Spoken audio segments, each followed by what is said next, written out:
Hello,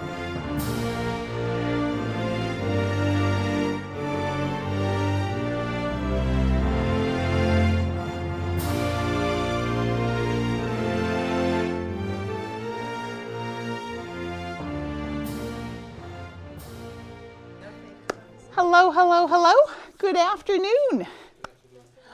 It's almost April. You know what that means? The semester is winding down very quickly. Your papers are due this month, right, of April. So hopefully you're thinking in that direction. We have one more Beyond the Classroom opportunity coming up right at the end of the month if you're going to work on that one. This lecture today, much like the one last week, and the debate, if you did the debate with the Irish Times team as you're Beyond the Classroom, are sort of globally focused, thinking about how the ideas of the American Revolution sort of escaped this context in this particular time and had impacts more globally. So keep that in mind. And just before class started, I sent all of you who were enrolled an email about Fulbrights. So take a look at that, especially if you are interested in Fulbright opportunity. Laura Clifford here in the college is excellent at helping honor students move in that direction if that's something that you're interested in. Questions before I surge forward? Oh, yes, and congratulations to the Phi Kappa I Relay for Life team that exceeded their goal for helping the Relay for Life on Friday. Great job on that. So, okay, so today our speaker, I'm very pleased to invite one of my newest colleagues, Dr. Andy Maginn, is an assistant professor in the history department. Where he is also the director of the Haitians Abroad Digital Archive. So he's a digital historian as well as a regular historian. We can't figure out what non-public historians are in the history department. Sometimes we're regular, traditional, something. So he is particularly interested in the connections between public history and digital history, as well as the interconnected histories of slavery, emancipation, and migration throughout the Atlantic world during this time period. In addition to the digital archive, he has a forthcoming book called Haitians Abroad that looks at the experiences of Haitian men and women across the Atlantic world during this period, how they contribute to their communities that they migrate to, as well as how they maintain their identities as Haitians. And he also won a Mellon Scholars Postdoctoral Research Fellowship to work on his next project, which looks at the recognition of Haitian sovereignty by the United States, which takes a little while and comes in the middle of the American Civil War. I wonder if there are some connections there, some diplomatic and other connections. And if you're interested in those connections between the Haitian Civil War, Haiti, and the American Civil War, he's teaching a topics class this fall in the history department specifically on that topic. So before you register, you might think about that. Professor Maginn.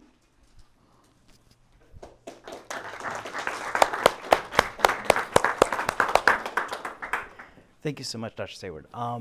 One thing I would like to plug is that this research was helped by a baby Fulbright. So I was a Chateaubriand Fellow. So I cannot say enough about the sponsorship of the United States government and their research, or their funds to help research endeavors, especially throughout the world. So I strongly encourage you to kind of work with these organizations so you can save a lot of money when you go abroad.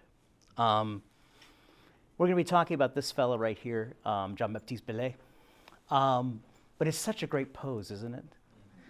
So this is kind of the painting when you're talking about the Black Spartacus. There was a Renal, prophetic French writer, talks about, due to slavery and the slave trade in the empire, that eventually there will be a Black Spartacus to rise up and to change the world.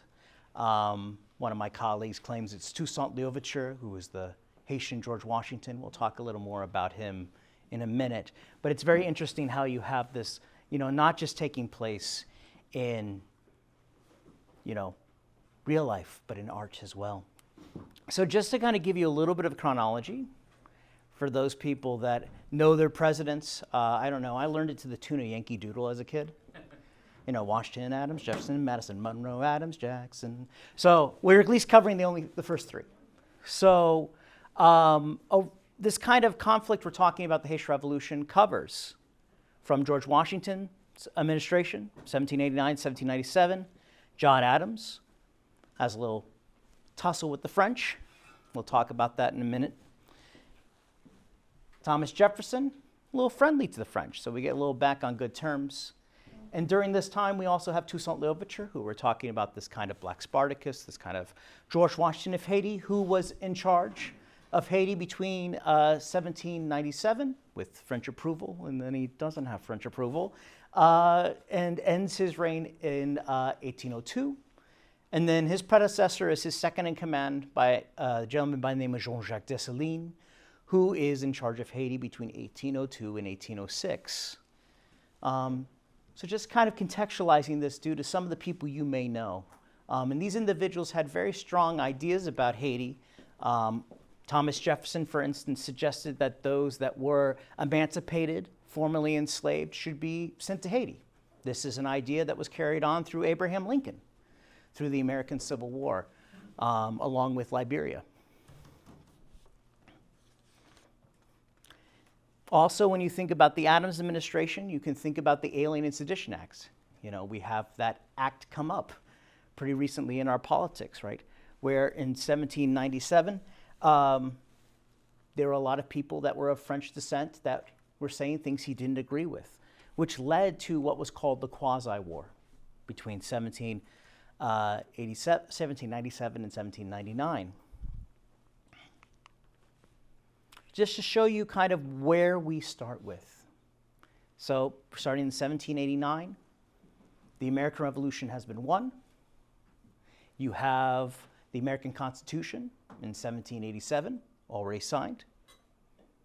But you still have parts of the French Empire that are in the Western Hemisphere.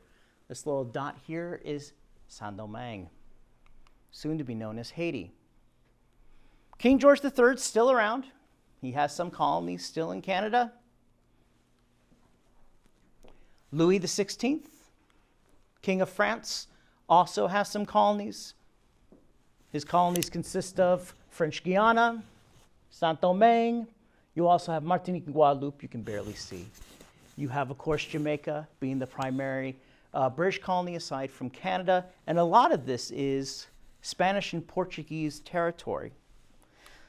So in your other lectures or in your other classes, you kind of heard of this era of the end of benign neglect, right?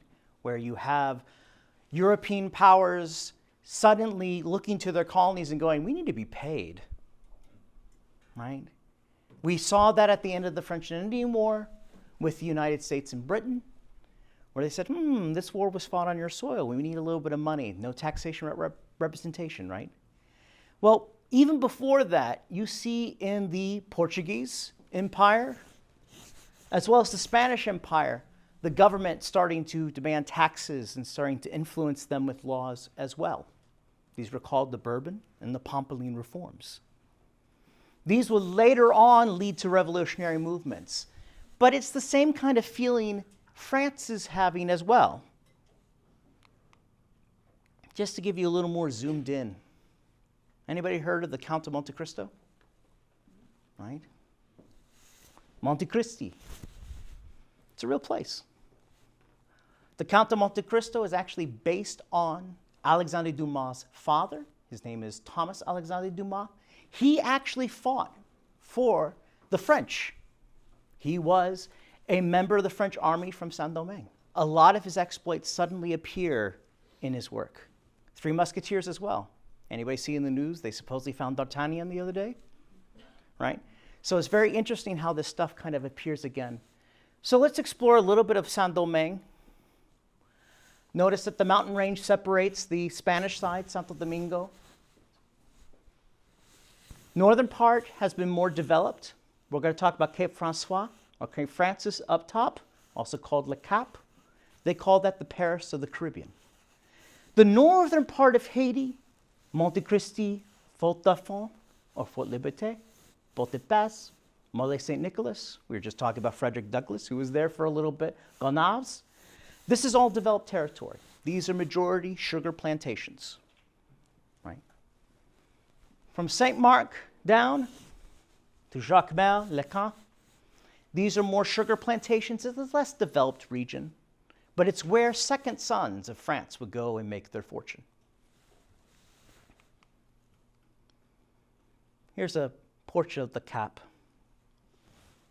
Le Cap, it's very developed. It was built from stone. The town that's behind this picture you see here, mainly two-story houses, 79 public buildings, a theater that could fit 1,700 people. So a lot of great shows coming through. A place where several intellects met. There are several book clubs that would get newspapers from abroad and discuss these Enlightenment ideas. Sound familiar? Right? They're reading a little bit of Thomas Paine. Right? They're reading Jean-Jacques Rousseau, his ideas between the government and the state and their relationship, the social contract. Montesquieu talking about the power in the law. Ships would come in. There's about 100 ships every day that are large in the harbor, but could have as many 600 ships at one time. So there's a lot of commerce that's coming into this wonderful port city. Why are they coming here? Well, this is the jewel in the French crown. 1/3, or sorry, let me double check because I think it's actually 1/2. 1/2 of the world's coffee is coming, and sugar is coming from this area. This one colony produces more than the entire British North America in terms of wealth for the metropole, meaning the French. This is a very desired place. During the French and Indian War, the southern part of Haiti had been taken by the British, and this was the one piece they negotiated that land back. Canada? Take Canada. Right? We want this space. So this becomes a very, very important space during revolutionary France. By the way, the population of this town is around 1,300 at the time. I'm going to take us a little further back to the Declaration of Independence. We're going to talk a little bit about founding documents or founding events and how they kind of shift as you have this transatlantic story. Thomas Jefferson, Benjamin Franklin, and others helped write the Declaration of Independence. It inspires a war to break out. After the Battle of Saratoga in 1778, the French decide to join with the Americans.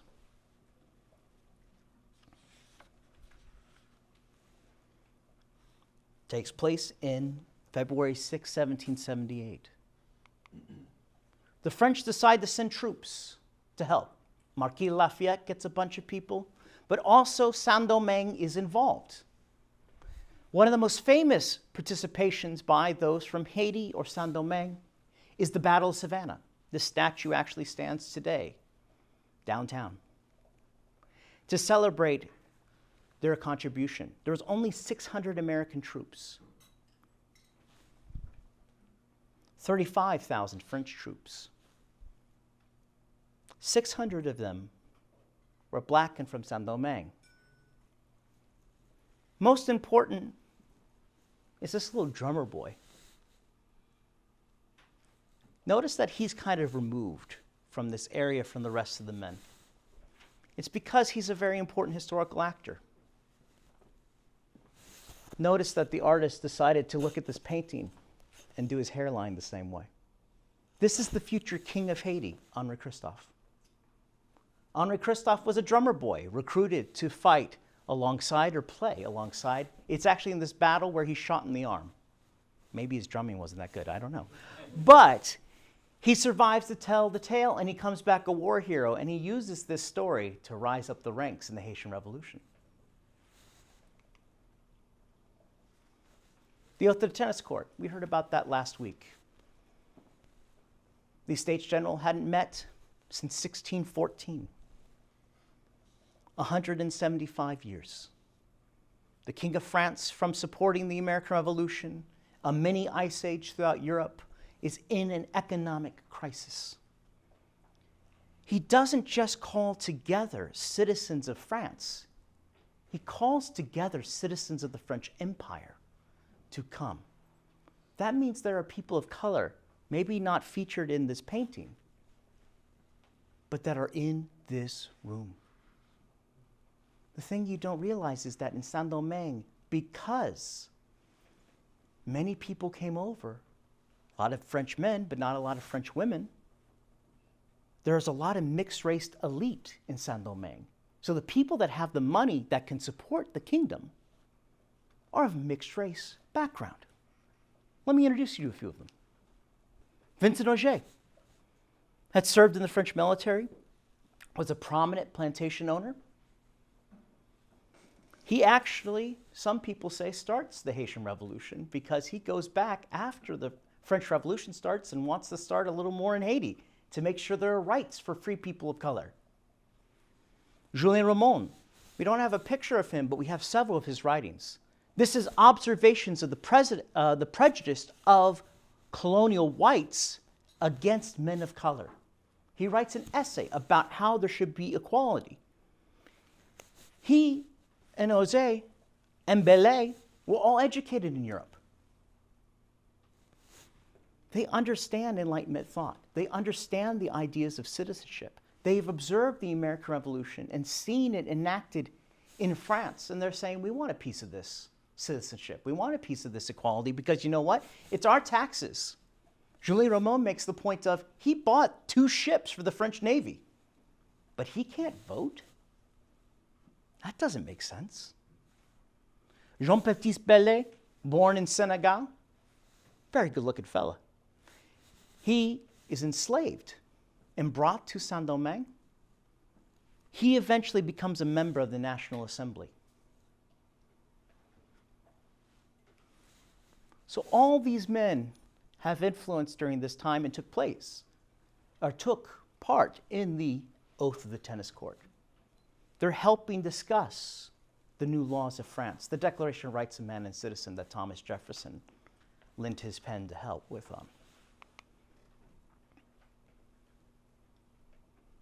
Now remember, the Oath of the Tennis Court was people standing, putting their finger to God and saying, we're not going to leave until we have a constitution written. We have this interesting moment in a clearing in August of 1791. The French Revolution is raging on. The Bastille has fallen. Vincent Auger had gone back to Haiti to try to start his own fight for equality. And he was killed doing it. Men and women of white background were arming their slaves, and men of mixed race background were arming their enslaved as well. All these discussions of freedom led to, right outside of Cape Francis, or Le Cap, on a stormy night in August, in a clearing called Bois Camin, for there to be a discussion.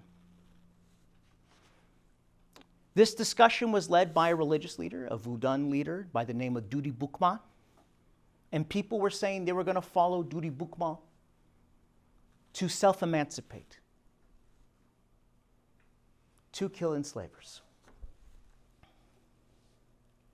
Dudy Boukman finishes his speech by saying that God will direct our hands and he will aid us, and listen to the voice of liberty that speaks to the hearts of all of us. So far, very French. Here's where things go a little awry. Well, depending upon who you are. Notice that this is a pig. This is Cécile Fatma. She is actually going to become the first lady of Haiti in 1845, believe it or not. The first drop of blood is to be dropped by her. As part of this oath, they do slice out the throat of the pig, and they put blood on the finger and lift it to the air. Right? So the first drop of blood of this revolution is drawn by women. Look at that. How about that for equity? They all go home to their plantations, but shortly after they revolt and burn down Cape Francois for the first time, it will not be the last, in August of 1791. Their demands are actually non-emancipation at this point, that they actually have more days of rest. The push for freedom would actually happen a few years later. Toussaint Louverture at this time is a plantation owner himself, formerly enslaved, was a domestic, eventually became a footman for carriages. He is fighting for the Spanish. He says, I want nothing to do with the French. I want the Spanish to invade because I hear their laws about emancipation are actually better. Jacques Dessalines is working in a sugarcane field when the Haitian Revolution breaks out. He says, I want to get what's mine. I've worked this land. I want this land as well. Henri Christophe, now a grown man, is an innkeeper in Le Cap and says, this revolution sounds kind of cool, and my military background should help me very well. Toussaint Louverture quickly rises up the ranks of the Spanish Empire, but in 1794, the Assemblée Nationale makes an extremely interesting ruling. We're going to end slavery throughout the French Empire. As a result, Toussaint Louverture says, oh, I like the idea of my wife and children being free. I speak French better than I speak Spanish. I know this land, so I'm going to join with them. He ends up becoming the governor general by 1797. Under him, Jacques Dessalines, who runs the southern part of Saint-Domingue, and Henri Christophe, because he's from Le Cap, is running the northern part of the campaign. However, there's a transition in France. Louis XVI, this is him at the guillotine. In 1793, the French Revolution takes a radical turn. They do not want a constitutional monarchy anymore, at least for now.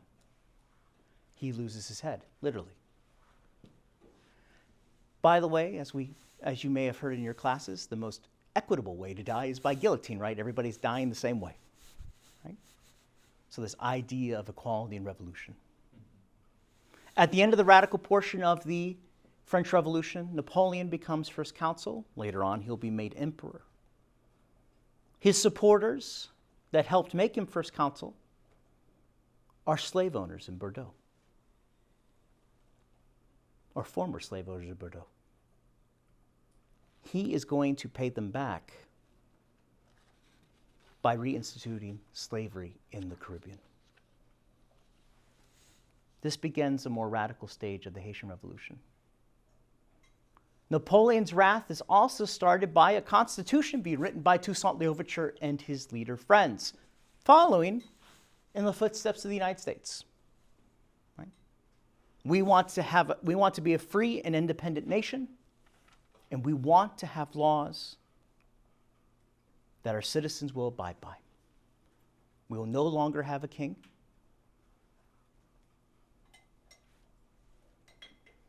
I love these paintings because it's very much of this like God ordained, these kind of moments. It's very picturesque. But it's very interesting, right? It's very similar to our own founding fathers. There is this kind of model of democracy that's happening here. By the way, that Constitution was hand-delivered by a French soldier to Napoleon, who was not very happy about that at all. As a result, he sends his brother-in-law, a gentleman by the name of Charles Leclerc. My wife has been joking with me that it's not the Formula One race car driver, even though they have the same name, different spelling. He is leading these troops. They had gathered a fleet in Brest, France, and they are sending tons and tons of troops across the ocean. When they arrive in Le Cap, they say, oh, we're just keeping order. We're just making sure everything's okay. But the fighting begins. One of the people that we have known to be a hero of the American Revolution Jean-Baptiste Comte de Rochambeau. We know him for training American troops, helping us out, getting where we need to be. However, he is known in Haiti for his atrocities. He would bring man-eating dogs from Cuba that were trained to chase self-emancipated slaves. He would torture marching people into the sea and watching them drown. He would crucify individuals. I'm going to not talk about the other cruelties, but those are just a few examples of what he did, which led to cruelties on the other side as well. No quarter began. This is the period we call retrenchment, where the French come and try to implement this rule to return the slave trade. I'm going to read you a quote from Napoleon before Charles Leclerc leaves France. Sorry, lost my place here.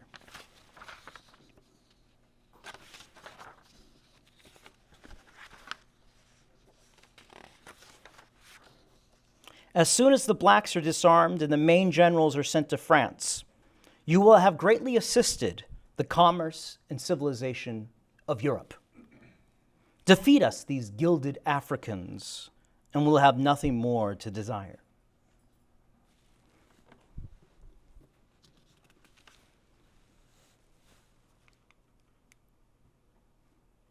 The plan is genocide, essentially.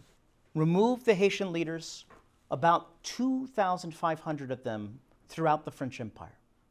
Remove them from their native soil, remove them from their troops, and punish them.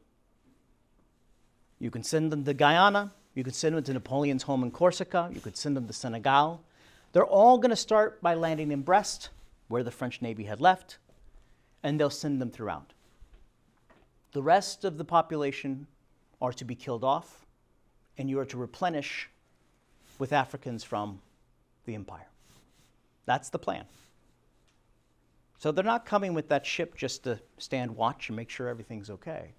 There's a far more sinister motive. Toussaint Louverture is actually captured alongside his family, betrayed by some of his own men. He is sent to the French Alps and he dies in prison.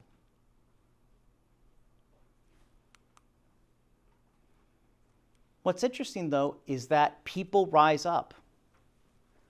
Two examples, Alexandre Pétion and Jean-Pierre Boyer, who sailed from Brest with Charles Leclerc and fought at the beginning alongside the French military, are actually Haitian themselves, and they say, whoa, whoa, whoa, whoa, this is a bit too much. We're joining y'all's side. The story is that Jean-Jacques Dessalines had snuck into the camp, went into their tents and took off his shirt and displayed the whip marks from when he was enslaved, and gave a rousing speech to tell them, why are you supporting these men who would support slavery? So there are several French troops that joined the Haitian side. Both Alexandre Pétion and Jean-Pierre Boyer had military training, had gone through the military programs in France, and are sharing their insight with the Haitian troops. Another way of shortening the war. While Toussaint Louverture as a leader had collaborated with certain groups, including the United States and British military, who wanted the French and Spanish out because they want those resources. Jean-Jacques Dessalines says no quarter. Malaria also takes a toll. This is an interesting moment. The story goes that the Haitian flag is formed when there's a meeting of the generals, and they decide to take the French flag and tear out the white section to remove the whites from that culture, and they sewed it back together. That's the scene right there. We got our own Haitian Betsy Ross there.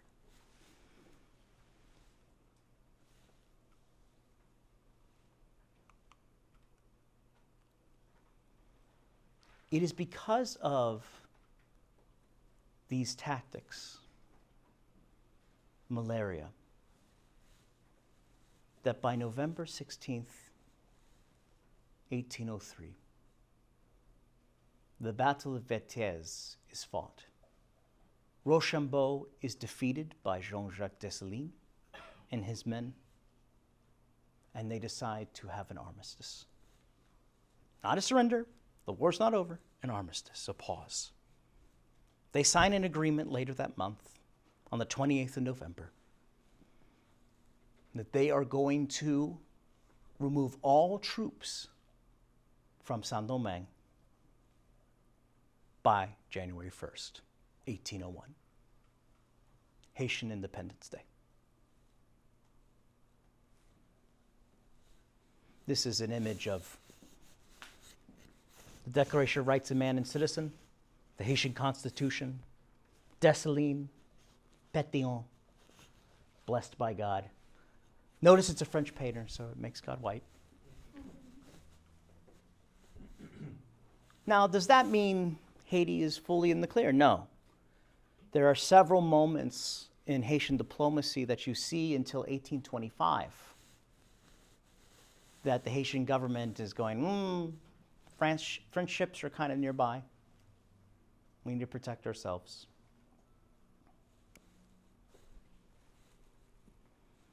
You also have, in 1825, the French government coming to Haiti, coming to Port-au-Prince. They moved the capital a little lower now in the Republic of Haiti, so no longer Cap François, now called Cap Haitien. Still has that name. They moved to Port-au-Prince. The country has been named Haiti, named after the Arawak name for the region. So this indigenous element, the original name of the country, is there. In 1825, the French government says, we could reconquer you. We have the men, we have the power. We're no longer fighting our forever wars in Europe. Napoleon's gone. Or you could pay us for all the property that was burnt during the Haitian Revolution to reimburse the former enslavers and landowners. 150 million francs is our price. The Haitian government pays it. That is loaned to them by the Rothschild family and several major banks in Europe. That money eventually lands into the bank account of Citibank of New York. The first thing that the American government does when they invade Haiti, because there was a request from Citibank, they go to the Haitian banks and take out the money to reimburse them for that debt. So from 1825 to 1915, that debt had changed multiple hands multiple times. Let's talk a little bit about legacies.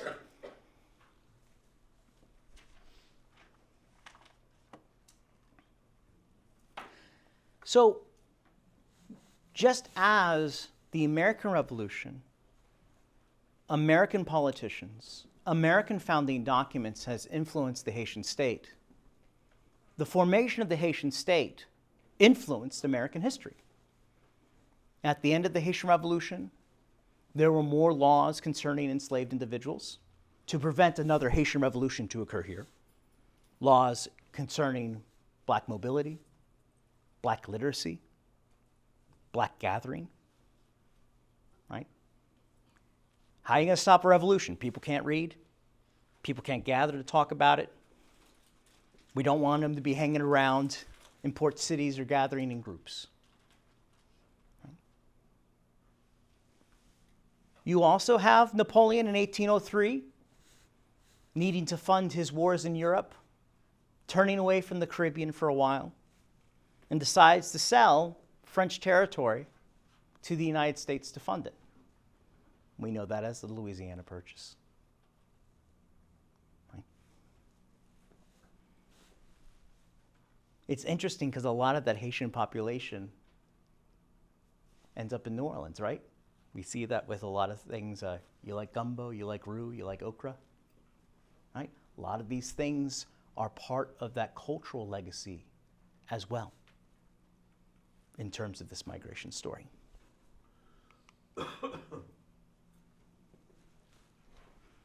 Now we could talk about Nat Turner as well, who thinks he's continuing the Haitian Revolution, Denmark Vesey, who has a plan to overthrow Charleston, South Carolina, and bring African Americans to Haiti as well. There's several other impacts on black revolutionaries throughout the 19th century.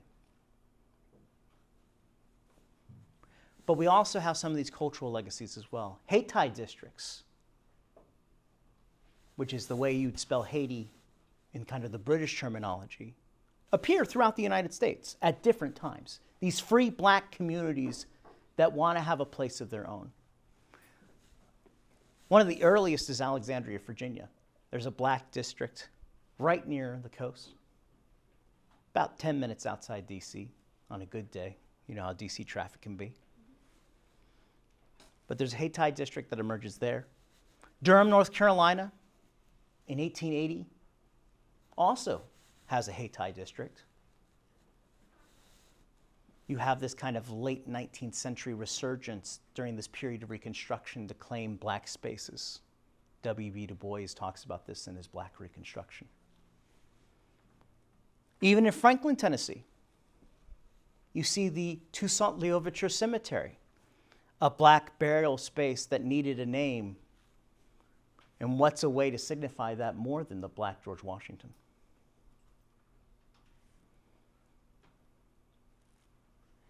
When you talk about August 1st celebrations, for those people that know their British Empire history, August 1st is the anniversary of August 1st, 1833, when the British government emancipates enslaved throughout their empire. And it starts becoming a holiday throughout the Atlantic world. During these celebrations, people would toast to three names: Nat Turner, John Brown, and Toussaint Louverture.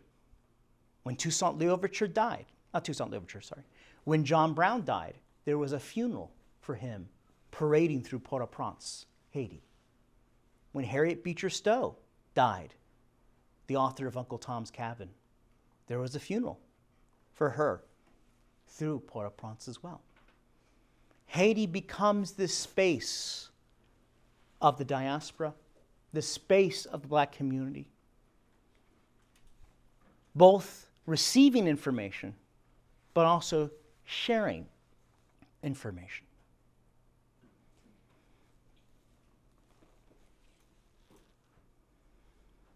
I look forward to your questions. Thank you all so much.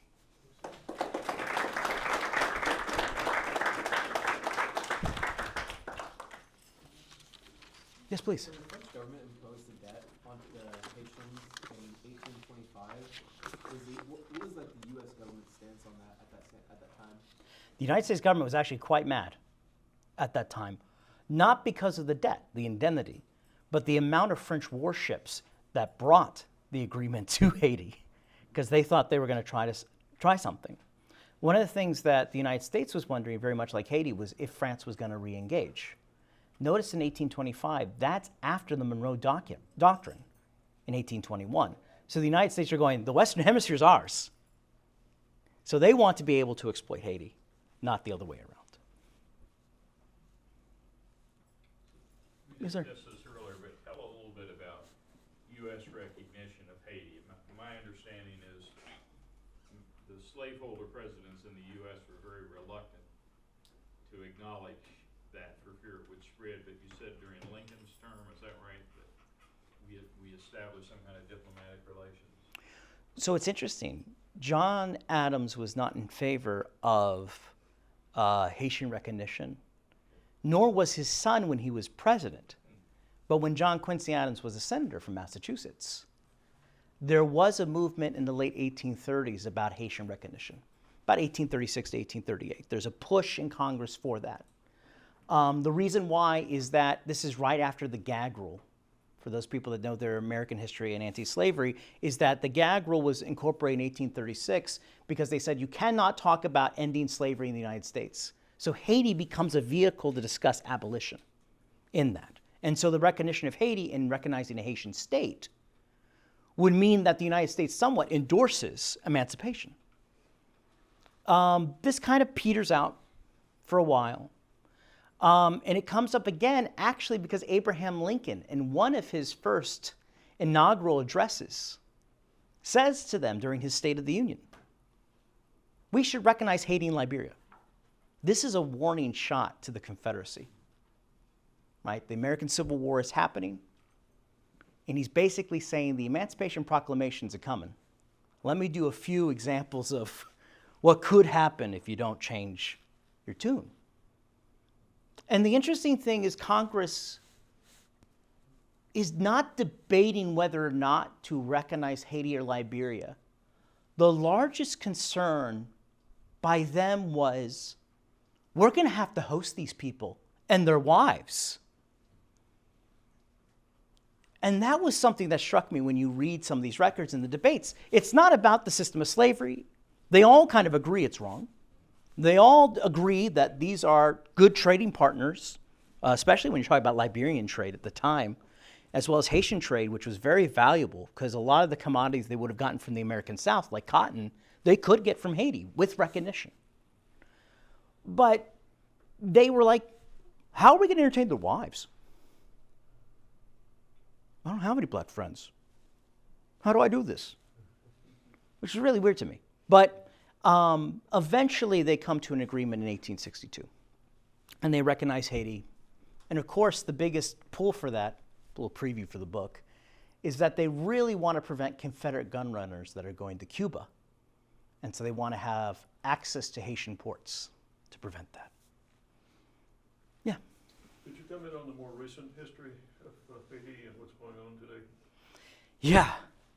That's something where it's very interesting to see Haiti in its kind of current transformation.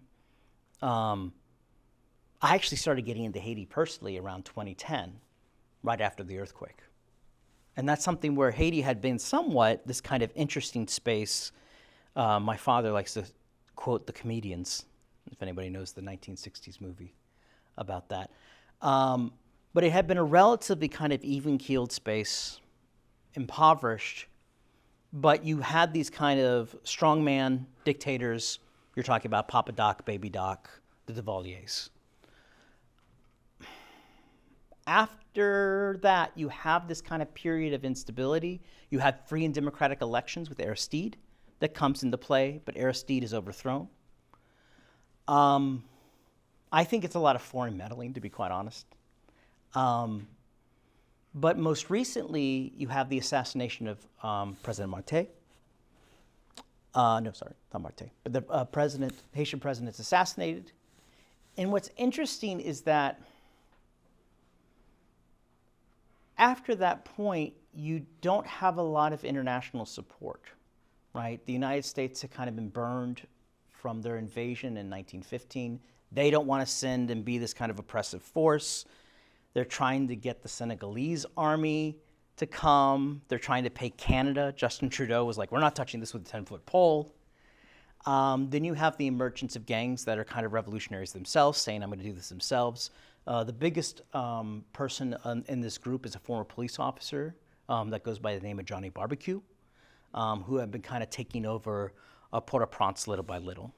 So now Johnny Barbecue and kind of his crew have kind of taken over this area. I have some friends that are in Cape Haitian, believe it or not, and that's an okay space to be at the current moment. But Port-au-Prince it's a gang zone. And unfortunately, because the international community is not wanting to step in, the leaders that are kind of self-appointed of Haiti that have met in Puerto Rico are not getting a lot of traction because a lot of these leadership are people that are self-appointed that are part of the diaspora. So they like got educated in the United States, made a lot of money in the United States, and now they're like, well, we're going to go back to Haiti. Wyclef Jean, for instance, ran for president. Anybody know the song "If I Was President"? Oh man, it was on Dave Chappelle. Well, I'm dating myself already. But Wyclef Jean talks about his song goes, "If I was president, I'd be elected on Friday, be assassinated on Saturday, buried on Sunday." Right? But it's that kind of thing where you have Wyclef Jean who ran for president as well, where you have this guy who really made a lot of money in the entertainment industry in the United States and wants to go back in Haiti, and a lot of people are like, well, you don't know what we're going through. You don't know the state of play here. And that's kind of been the support of Johnny Barbecue, but he's been not doing a lot of good things to the community. And he's been kind of recruiting younger children to do this as well, which has not been the best. The one thing that's giving me hope is there's a lot of community members that are banding together and are protecting their districts and taking back Port-au-Prince little by little. There has been an influx in support for the local police that are handling a lot of the stuff, and they're getting support. But it's one of those things that I don't know how it's going to be resolved anytime soon. I have a lot of friends and colleagues in Haiti that are trying to do good research, are trying to get researchers to come. A lot of Haitian finances were dependent upon tourism, for instance, whether it's ecotourism or just tourism in general. And so they're having a lot of issues and relying on a lot of their families that are throughout the diaspora. So it's a really, it's not a good space. And with the temporary protective status of Haitians here, a lot of Haitians are actually being flown back to Haiti in this very uncomfortable space. So it's a lot of moving parts, but there is hope. Yeah. You mentioned Alexander Dumas earlier. Mm-hmm. Did you ever comment on the Haitian Revolution being of African descent himself? Like, or write anything about it publicly? Alexander Dumas, he was so removed in certain ways. His father died when he was young. He was raised by his mother and educated by a Paris priest. He does comment on being part of the diaspora. I'm trying to remember. There was a group of French novelists that kind of insulted him due to his race, and he kind of was like, hey, I've always claimed I'm black.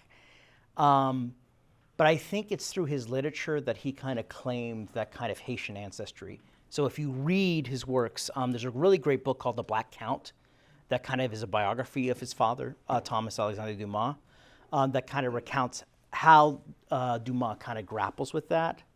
But he doesn't really claim his kind of Haitian heritage at that point. But he also says he will never visit the United States because of the racial relations that are there. So he was saying that he would be run over by a carriage probably right when he arrived. So he would much rather stay in his lovely Parisian apartment and enjoy the fruits of his labor. Yeah, Ian. I know it's a pretty big topic, but can you comment on the role of women in the Haitian Revolution and if it differs from the United States American Revolution? Yeah, oh my gosh. I have been trying to get somebody to write that book that's not me for a long time. I gave, I think Nikki Taylor might have put in, Nikki Taylor is a professor of history at Howard University. I gave her this wonderful quote from a French officer that might help. So there is discussions about women in the Haitian Revolution that's been very much in passing. If you look at, there's a book that's been translated into English, Women of the French Antilles, that comments on that. There's actually discussions of a person who's transgender who leads troops in the Haitian Revolution as well. But Nikki Taylor, the quote I gave her was a French officer who was complaining about locking women up in prison. And he was saying that the women that were in prison would mingle with women of the community. So they would come in with pots on their heads and get water because the well was in the prison and walk out. But the local women would bring 2 pots and they would give one to a prisoner woman and then they'd all walk out together. And he's like, we got to be better with our security. We're losing all of our women prisoners here. There are stories of Haitian women fighting with mattresses for defense, so kind of running at troops with mattresses to guard, to block bullets and things like that, or have some shielding. Very creative. You do have women that are dressing like men that are fighting, so we kind of have, somewhat of a Molly Pitcher situation as well. So yes, you definitely have that. Remember, the majority of the population of individuals that fought in the Haitian Revolution had only been in Haiti between 3 to 5 years. Right? So the majority of them are prisoner of war. They know how to fight. They had fought in West Africa, most likely the Congo, which is about where 60 to 70% of the population is coming from. So they know what they're doing. And these women were very experienced. But that is a book that's yet to be written. I'm looking forward to reading that book.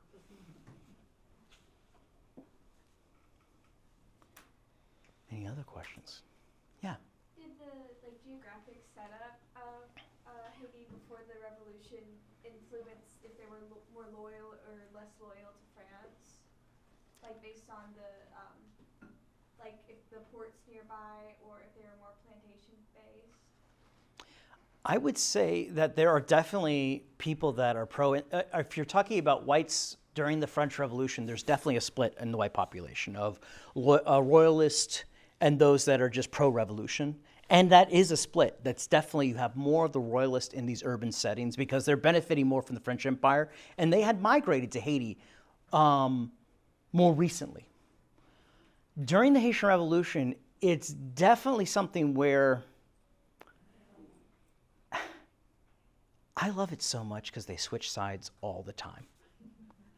All the time. It is like Game of Thrones times 11. So I think it's one of those things where survival comes into play. Who's going to best represent you? One of the things that I include in my book is Toussaint Louverture's sons are being educated in France at that time. Toussaint Louverture's kid is being educated in France at the time. Those kids are hostages. And they have been doing this with West African kings forever. So there is that also question of how am I going to get my kids back? What is that loyalty going to bring me?